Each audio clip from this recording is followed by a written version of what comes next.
हिंदुस्तान के अंदर न तबलीगी जमात, न जमात इस्लामी, न दावत इस्लामी, न PFI, इन तमाम संगठनों की कोई ज़रूरत नहीं है। इन पर जितनी जल्दी हो सके पाबंदी लगा के इसको ख़त्म करा जाए, इनके मदरसों को ख़त्म करा जाए, इनकी फंडिंग ख़त्म करी जाए। एक विचारधारा। एक मुझे बात बताइए, ये अच्छी संगठन है कि बेकार संगठन? देखो, इसके बारे में मैं खूब ज़्यादा नहीं जानता हूँ, ठीक है। हसन ने बताया कि ये अच्छी नहीं है तो अच्छी नहीं है। तो मैं इसी रूट की बात कर रही थी। नमस्कार, मैं अर्चना तिवारी आप सभी का स्वागत करती हूँ दराज धर्म पर। PFI की आप लोगों ने देखा कि 2 दिन पहले कैसे PFI के ऊपर ताबड़तोड़ एक्शन हुआ। उसके बाद मुस्लिम समाज में क्या प्रतिक्रिया है, ये जानने के लिए हम ज़मीन पर उतरे और इस बात को समझने के लिए हम सीधा पीलीभीत आ गए और पीलीभीत में एक मदरसे के अंदर आ गए। आप यहाँ पे देख सकते हैं, थोड़ा कैमरा घुमा के दिखाइए। फ़िलहाल हम लोग एक मदरसे के अंदर मौजूद हैं और यहाँ आप मेरे पीछे देख सकते हैं, ये मदरसे के स्टूडेंट्स हैं। ये दिखाइए, कैमरामैन से मैं अनुरोध करूंगी कि वो पीछे दिखाएं। ये मदरसे के स्टूडेंट्स हैं और ये मदरसा चलाने वाले मौलवी साहब हैं। हम इनसे बातचीत करेंगे कि PFI पे जो एक्शन हुआ है उसको आप किस तरीके से देखते हैं। हम लोग अपनी बातचीत की शुरुआत करते हैं और सबसे पहला मैं सवाल जरताब जी आपसे समझूंगी। हाँ, शहर काजी मौलाना जरताब रज़ा खान से हम लोग आज बात करेंगे। मौलाना साहब, सबसे पहले मैं ये अगर आपसे पूछूं, PFI पे जो एक्शन हुआ, जब मैं पिछली बार आपके पास आई थी तो आपने कहा था कि PFI और साथ में दावत इस्लामी हिंद को बैन करना चाहिए। आज मैं आपके साथ इस बात पे पहुंच गई कि PFI पे ताबड़तोड़ एक्शन हुआ है, क्या कहना चाहिए? देखिए, ये तो मैं आपसे आपके चैनल के ज़रिए पहले भी मैंने कहा और मैं इस एक्शन का सेंट्रल गवर्नमेंट और तमामी गवर्नमेंट का मैं स्वागत करता हूँ और ये बहुत पहले इस पर पाबंदी लगना चाहिए थी। और जो भी ऐसी तंजीमें हैं, जैसे कि आपने अभी बीच में दावत इस्लामी का मैटर उठाया और दावत इस्लामी सामने आई तो, और जमात इस्लामी का जो आपके कश्मीर में प्रतिबंध लगा, मैं तो खुल के इस बात को चैनल के ज़रिए, इलेक्ट्रॉनिक मीडिया के ज़रिए, प्रिंट मीडिया के ज़रिए अक्सर मैं कहता रहता हूँ कि इन तंजीमों का, इन संगठनों का हिंदुस्तान में कोई काम नहीं है। खानका, एक दरगाह मैं भी चला रहा हूँ, एक मदरसा मैं भी चला रहा हूँ। मुझको मालूम है मुझको मदरसा साल भर कैसे चलाना है, कहाँ से मेरे पास मुझको पैसा इकट्ठा करना है। तो और जो ये नए संगठन बनते जा रहे हैं, जिनकी फंडिंग बाहर से हो रही है, मुल्क से हो रही है, तो आज मदरसा खोलते हैं और कुछ ही दिन में हॉस्टल, कुछ ही दिन में बिल्डिंगें, कुछ ही दिन में बड़े बड़े मदरसे बना लेते हैं। हम लोग खुद सोचने पे मजबूर हैं कि आज हमारा 64 साल पुराना मदरसा है, आज हम अपने मदरसे को सही तरीके से नहीं चला पा रहे हैं, जिसमें हमारे लाखों फॉलोवर हमारी दरगाह के हैं।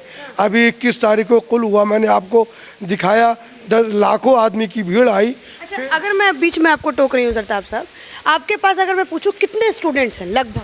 देखिए, हम अपनी चादर के हिसाब से, जितनी चादर होती है उसके हिसाब से चलाते हैं। 100, 125, 150 बच्चे हम रखते हैं। अच्छा। जितना अपने पास फंड है उसी के हिसाब से मदरसा चलाते हैं। उनके खाने पीने का बंदोबस्त करते हैं, रहने का बंदोबस्त करते हैं, उनकी किताबों का बंदोबस्त करते हैं, जो बच्चे उसमें गरीब होते हैं उनकी दवा, दारू, कपड़ा वगैरह का भी बंदोबस्त करते हैं। अभी मैं जैसे ही आपके मदरसे के अंदर आई तो मैंने वो ज़रूरी ऐलान देखा, तो मैं वो ज़रूरी ऐलान के बारे में आपसे सुनना चाहूँगी। क्या है वो ज़रूरी ऐलान और ऐसी क्या ज़रूरत आन पड़े कि आपको ये ज़रूरी ऐलान जो है लगाना पड़े? देखिए, मेरी दरगाह पे हर साल मेला लगता है, उर्स लगता है और बाहर से आने वाले मेहमानों को लैट्रिन बाथरूम अटैच कमरों की ज़रूरत पड़ती है। तो हर कोई आने वाला 4 दिन, 3 दिन, 5 दिन यहाँ पर स्टे करता है मेरे यहाँ उर्स के मौके पर।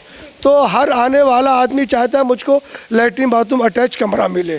तो अब मेरे पास इतने ज़्यादा कमरे नहीं है कि मैं हर किसी को अटैच रूम दे सकूं।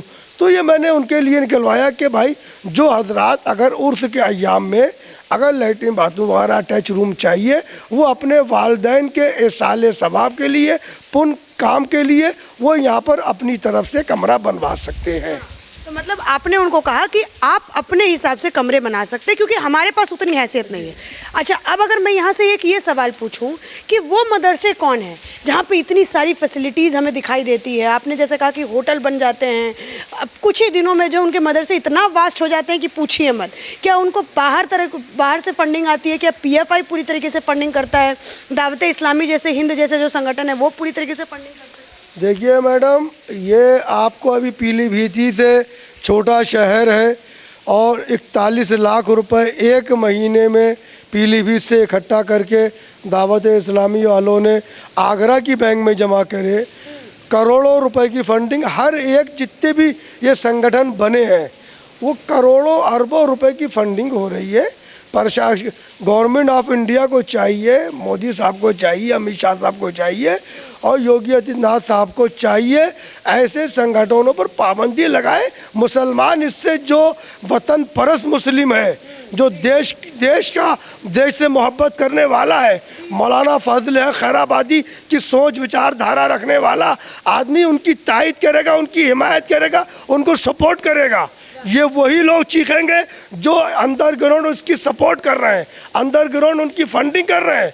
हम जैसी खानका, हम मोदी साहब को इन तमामी चीज़ों के लिए मुबारकबाद देते हैं। जमात इस्लामी हो, तबलीगी जमात हो, या आपके अहले हदीस हो, या दावत इस्लामी हो, PIF, इन सब पर पाबंदी लगाए हम खड़े होकर चुनाव लड़ाएंगे इनको। वाह, देखिए ये होता है एक ऐसी पिक्चर निकल के आना जो मतलब कहता है कि देश में उन मुसलमानों की कोई जगह नहीं है जो देश में बंटवारा करना चाहते हैं, जो देश में 2047, जो भारत देश को 2047 में इस्लामिक राष्ट्र बनाना चाहते हैं। अच्छा, आपसे अगर मैं एक और चीज़ पूछूं कि जैसे आपने अभी कहा कि हम सपोर्ट करेंगे सरकार का अगर जो भी फैसला वो लेती है। अब उत्तर प्रदेश में चूँकि पीलीभीत आता है तो उत्तर प्रदेश में मदरसों के सर्वे पर भी बात चली, कहा कि मदरसों के सर्वे होने चाहिए, मौलवी मौलानाओं का भी। अभी मैं एक खबर पढ़ रही थी, टेट एग्जामिनेशन से उनको पास होना पड़ेगा, उनको अपनी पूरी एलिजिबिलिटी दिखाना पड़ेगा। तो इस चीज़ का स्वागत करेंगे आप?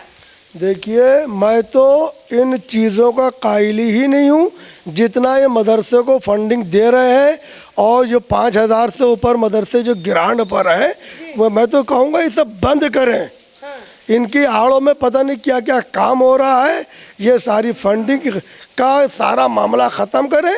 खुद मुसलमान इतने हैं कि अगर वो अपने सही मानों में अगर ज़कात निकाल दे तो मदरसे खुद चलने लगेंगे। अभी मैंने पीलीभीत में शाही जामा मस्जिद का मैटर उठाया, करोड़ों रुपए का घोटाला है। उस घोटाले के एवज में मेरे और जो दावत इस्लामी पर मैटर मैंने उठाया, मेरे बच्चे के ऊपर जानलेवा हमला हुआ, 307 में मुकदमा दर्ज हुआ। आज मुल्जिमान घूम रहे हैं, अभी अरेस्टिंग नहीं हुई है। तो बोलने के लिए तो मैडम बहुत कुछ है, मगर हम अपनी जान के लिए क्या करें कि अपने बच्चों को मरवा दें, खुद मर जाएं?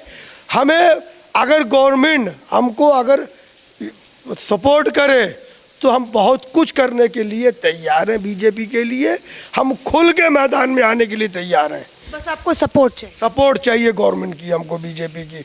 हम ऐसे किसी भी आदमी को हिंदुस्तान में रखना ही नहीं चाहते हैं जो हमारे देश को बंटवारे की तरफ लेके जाए या देश में कोई ऐसी विचारधारा लागू करे जिससे दूसरी विचारधारा के लोगों को तकलीफ पहुंचे। हमें ऐसी कोई भी मानसिकता का आदमी नहीं चाहिए। हमें मौलाना फजल है खैराबादी, हज़रत मौलाना मजहर आला सरकार शेर बेश सुन्नत मौलाना हशमत अली साहब जो मेरे ग्रैंड फादर हैं, गरीब नवाज जो हमारे ख्वाजा साहब हैं, आला हज़रत फाजिल बरेलवी, मशाइख मारारा, इन तमामी बुज़ुर्गों की सोच वाले मुसलमान हमको चाहिए।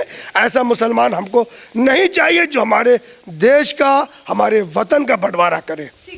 अच्छा, अभी मैं जैसे ही खबर सुन रही थी तो मुझे एक वहाँ पे खबर सुनाई दी कि PFI पे जैसे ही एक्शन हुआ वैसे ही जो है कई सारे लोग, आप कहें कि लाखों की संख्या में जो लोग हैं साउथ इंडिया में, लोग सड़कों पे आ गए और कहने लगे कि ये PFI पे ज़ोर ज़बरदस्ती की जा रही है। PFI तो मुसलमानों की आवाज़ उठाता है, जितने भी मुसलमान भाई मेरे सामने खड़े हैं इन सब की आवाज़ उठाता है PFI। क्या कहिएगा? देखिए, रिस्क देने वाला अल्लाह है, हमारी जानों का मालिक, हमारे रिस्क का मालिक खुदा है, कोई PFI नहीं है। हमारी रिस्क हमें अल्लाह देता है। जब पैदा नहीं होते तो माँ के पेट में हमारा रिस्क पहुँचाता है, तो हमें किसी की भी आवाज़ उठाने की हमको ज़रूरत नहीं है। मुसलमान खुद सक्षम है, खुद इतना मुख्तार है कि अपने अपने पेट के लिए अपने लिए कर सकता है। ये मुसलमानों के आड़ में मुसलमानों के सब का चेहरा दिखा के ये करोड़ रुपए की फंडिंग कर रहे हैं और उस पैसे को गलत जगह यूज़ कर रहे हैं। ऐसी कोई ज़रूरत नहीं है। वही लोग उस चीज़ की तायद करेंगे जिसको पैसा मिल रहा होगा, और हमें ऐसे पैसे की ज़रूरत है जिससे हमारे वतन की दुश्मनी की बू आती हो। तो अभी जो टीवी पे जो नैरेटिव चलाया जा रहा है, बहुत सारे लोग ऐसे पैनलिस्ट आके सामने बैठ रहे हैं और कह रहे हैं कि जी पीएफआई पे जो एक्शन हुआ है वो सीधा सीधा आरएसएस ने एक्शन करवाया। अच्छा, आप लोगों को आरएसएस से कोई तकलीफ है क्या? अगर मैं देश के मुसलमानों से पूछूं, अगर मैं आपसे पूछूं, तो आपको खासकर आरएसएस से कुछ प्रॉब्लम है क्या? भाई आरएसएस का जहाँ मेन मुख्यालय है नागपुर, मेरे दरगाह के हज़ारों फॉलोवर उस इस दरगाह के मेरे मुरीद मोहन भागवत साहब के करीब हैं। बहुत तारीफ़ करते हैं, मुझे उनसे कोई तकलीफ़ नहीं है। उनसे आपको ये नहीं आता कि भाई ये तो दंगा करवाएंगे, ये भगवा आतंकवाद है, ये हमसे इन लोगों को खतरा है, इस टोपी को जो है उस भगवे कुर्ते से खतरा है, ऐसा नहीं आपको लगता? नागपुर में सब कम से कम साल में 4 मरतबा जाता हूँ मैं, और इसी टोपी ओढ़ के जाता हूँ, ये सदरी पहन के जाता हूँ, ये भी नहीं कि दाढ़ी मुंडा के दाढ़ी की शक्ल में जाता हूँ। क्या नागपुर में लाखों मुसलमान नहीं रह रहा है? अगर तकलीफ़ होती तो नागपुर के मुसलमानों को होती। हमारे मुश्ताक यूपी के हज़ारों लोग, मुश्ताक साहब हैं, शफीक साहब हैं, हलीम साहब हैं, शकील साहब हैं, अख्तर साहब हैं, मसूद साहब हैं, ये सब मेरे नागपुर के फॉलोवर अच्छे मजबूत लोग हैं वहाँ पर। और उनके करीब लोग हैं, रिहान साहब हैं, रिजवान साहब हैं, बहुत अभी उनकी बच्ची की शादी है, मोहन भागवत साहब के शायद भतीजे उसमें इन्वाइट है, वो शरीक होने जा रहे हैं। तो अलग ही पिक्चर मुझे सुनने को मिल रही है, अलग ही पिक्चर दिखाई देने को मिल रही है कि अभी मैंने आपको मेरी जो कल वाली वीडियो है मैंने उसमें आपको दिखाया कि मोहन भागवत जी जो हैं वो दिल्ली में एक दरगाह, गौरव नाम क्या है उनका आपको याद है? उमर एलियासी उनका नाम है। उनसे वो मिलने जाते हैं, पहली बार ऐसा तो किसी मदरसे में किसी मस्जिद में मोहन भागवत जाते हैं, और इन्होंने बताया कि उनके खास संबंध हैं, शादी होने वाली है, मोहन भागवत जी के भतीजे वहाँ पे जाने वाले हैं। हाँ जी, कुछ कह रहे थे? मैं तो कहूँगा कि मोहन भागवत साहब हमारी दरगाह पे आए, हम उनका इस्तेमाल करेंगे, भाई चादर चढ़वाएंगे। अच्छा। मोदी साहब आए, अमित शाह साहब आए, योगी साहब आए, हमारी दरगाह पे आए। बेशक, बट मतलब वो नहीं चाहता नफरत की, वो नहीं, बिल्कुल नहीं, हम बिल्कुल नहीं। हमारे ग्रैंड फादर ने अपने वतन के लिए अपनी जान को कुर्बान कर दिया। हमारी रगों में उन्हीं का खून है। हमारी ज़बान से कोई ऐसी बोली नहीं निकलेगी कि जिससे हमारे वतन के बंटवारे की कोई लाइन खींचे। हम वही चाहेंगे जो हमारे ग्रैंड फादर मौलाना हशमत अली साहब ने कहा कि हम कोई पाकिस्तान का बंटवारा नहीं चाहिए था। अगर पाकिस्तान आज ना बना होता तो ना ये PFI होती, ना दावत इस्लामी होती, ना तबलीगी जमात होती, ना जमात इस्लामी होती, कुछ नहीं होता। मैं फिर कहूँगा आपके चैनल के ज़रिए कि हिंदुस्तान के अंदर न तबलीगी जमात, न जमात इस्लामी, न दावत इस्लामी, न PFI, इन तमाम संगठनों की कोई ज़रूरत नहीं है। इन पर जितनी जल्दी हो सके पाबंदी लगा के इसको ख़त्म करा जाए, इनके मदरसों को ख़त्म करा जाए, इनकी फंडिंग ख़त्म करी जाए। एक विचारधारा जो गरीब नवाज की विचारधारा, जो आला हज़रत फाजिल बरेलवी की विचारधारा, जो ग्रैंड फादर मदर आला हज़रत सरकार शेरपेश सुन्नत मौलाना हशमत अली साहब, मेरे वालिद माजिद सरकार हुजूर मुशाहिद मिल्लत की जो सोच थी, मौलाना फजल खैराबादी की जो सोच थी, हम उसी सोच के रहने वाले हैं और उन्हीं सोच के मानने वालों को हम फॉलो करते हैं। अभी आपने कहा कि इन पे पाबंद लगाने नहीं चाहिए। मोबाइल में कुछ ढूंढ रहे हैं क्या कि बातों से मेरा ध्यान हट गया आपका? बहुत कुछ है मेरे पास। अच्छा, कुछ दिखाने की? अच्छा, क्या? अब आप पहले से बता दी तो मैं इस मौजू पे बहुत कुछ लेके आता मैं। अच्छा, बहुत कुछ लेके आते, ठीक है, मैं बात कर लेती हूँ, उसके बाद आप मोबाइल चला लीजिएगा।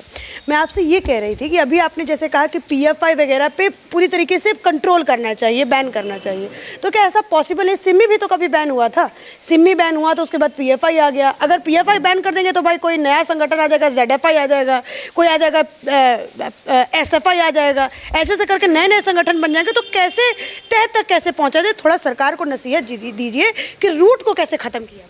देखिए, मैंने आपसे कहा ना कि हिंदुस्तान के अंदर इन तमामी संगठनों की ज़रूरत नहीं है।